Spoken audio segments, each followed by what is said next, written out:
Hey there! If you enjoyed this video and want to see more awesome content, don't forget to hit that subscribe button and give us a thumbs up. By subscribing, you'll be the first to know when we drop new videos, and your likes help us bring you even better content. Join our community, and let's keep the fun going together.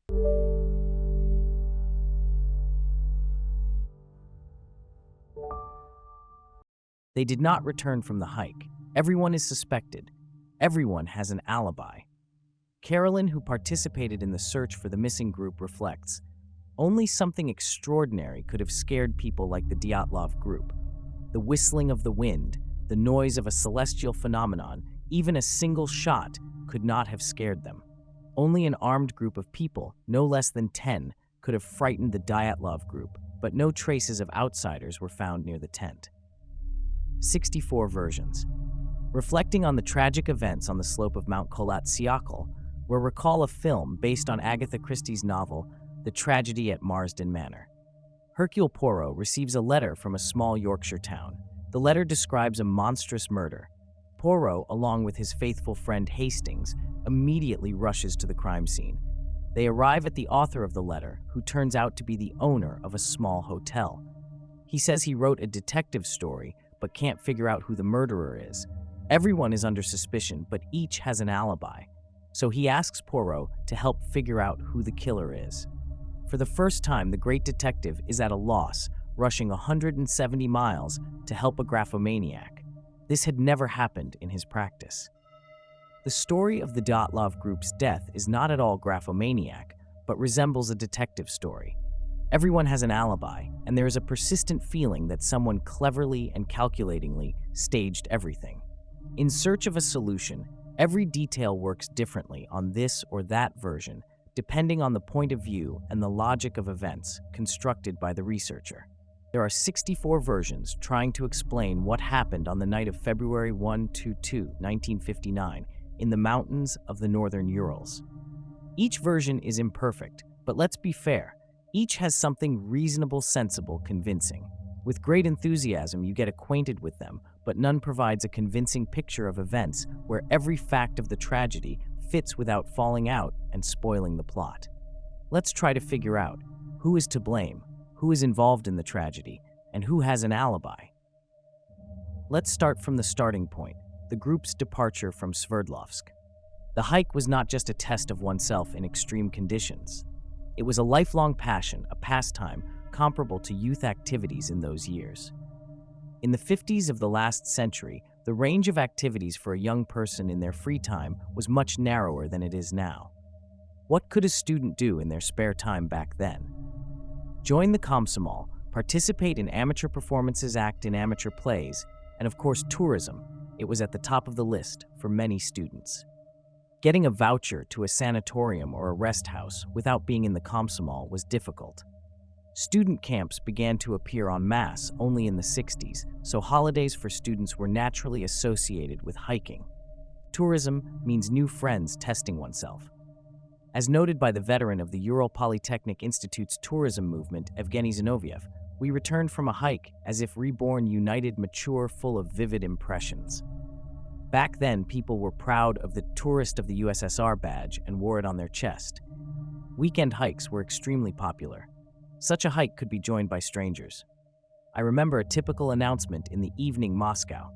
A group is gathering for the route Malakovka, Bikovo, Zhukovsky. Meeting at the Kazan railway station at 8 a.m., led by so-and-so. And they would gather and go, and everyone had fun. In Sverdlovsk in the 50s, people also went to the nearby surroundings on weekends to walk about 20 kilometers, sit by the fire, cook porridge with smoke, sing songs to the guitar or mandolin. Some, after such an outing on Saturday and Sunday, fell seriously in love with tourism for life. They went on hikes in winter and summer, often on difficult roads, sometimes on kayaks and rafts. The ultimate chic was to go through uninhabited areas, of which there were plenty in the Urals. A category route is more serious than just taking a commuter train and walking around the villages, and the preparation is much more serious. The concept of a category route requires explanation. Weekend hikes had no category. The first category is a multi-day hike. The second, medium difficulty lasting no less than a week. The terrain must be rugged. A third category hike is already significant difficulty, far from settlements with overnight stays in extreme conditions. The Dyatlov group had a third category hike, the highest by the then classification. In the tourist fraternity of the Ural Polytechnic Institute, numbering no less than 100 people, they recalled past hikes, discussed the future, formed new groups, and planned routes around the Urals and the country. Sergei Sogrin recalls, "I started with one-day hikes. When you go with someone several times, you start to bond. I still can't get out of this state of a constantly traveling tourist." Boris Bushkov recalls, "The year 1956, the beginning of winter. Igor Dyatlov is forming a group for a trip in February during the winter holidays to have time to test the newcomers, check everyone in action, and weed out someone if necessary. On Sundays, we go along the ski trail, putting dumbbells and irons in our backpacks, choosing a path with more snow. Heavy metal pieces in empty backpacks painfully hit the skinny student back's legs, sink into loose snow. No pleasure from such a walk, but hard in training, easy in battle. Or we go into the winter forest at night to test the tent, the stove, and survive a cold night. Under the canvas floor of the tent, on the snow fir branches, on top of a woolen soldier's blanket, no mats, no sleeping bags, just youthful enthusiasm and the warm sides of neighbors. No one complained or shirked. Igor knew how to infect everyone with faith in the necessity of everything he undertook." Dyatlov decided to approach the meteorological station with a request to allow them to conduct snow measurements during the hike in places where a professional meteorologist's foot had not stepped. At Igor's request, I went to the observatory hill to the meteorologists, where I listened to a short lecture and briefing on the importance of the upcoming research and the methodology for conducting it.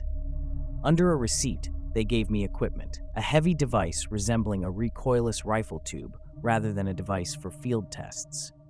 I carried the received equipment to the dormitory, secretly hoping that Igor would refuse to take it with us. But my hopes were not justified. We used this device only once, in the forest on the slope of the Ural Ridge. The attempt was unsuccessful. The snow depth there was about 2 meters, and to make all the measurements as required by science, we had to dig a trench to the ground, for which we had neither the time nor shovels. The most amazing thing is that we carried this tube throughout the hike. Bartholomew was with Dyatlov on a hike in the Altai in the summer of 1958 and kept a report on that trip. It contains this document: students, participants of a high-category difficulty hike in Central Altai in the summer of 1958. Leader, Dyatlov. The geological collection gathered by the group may not be the decoration of the department's museum, but represents great interest as a collection of characteristic samples used in laboratory classes with students in geology and mineralogy. This is a very good and useful thing, to get acquainted with rocks and minerals, the conditions of their occurrence and distribution directly in natural conditions. Expeditions of this kind discipline students, form teamwork skills, and involve them in scientific research. Professor Bartholomew. All this is true, no one disputes it. The reports on the hikes are compiled meticulously. Each day of the journey is recorded in them.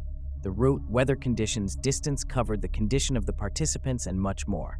Submitting a report to the tourist section, one could count on a badge that they were proud of, like a medal. But now let's look at the report compiled by Dyatlov in July 1958.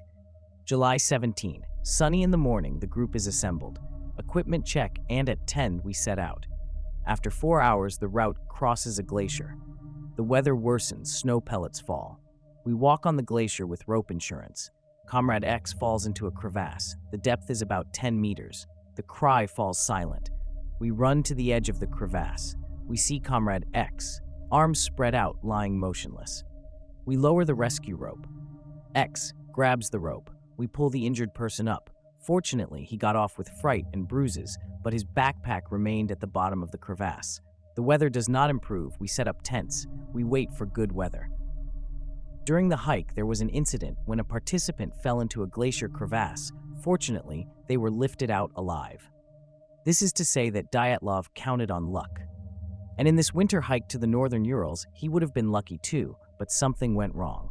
What exactly? No one knows.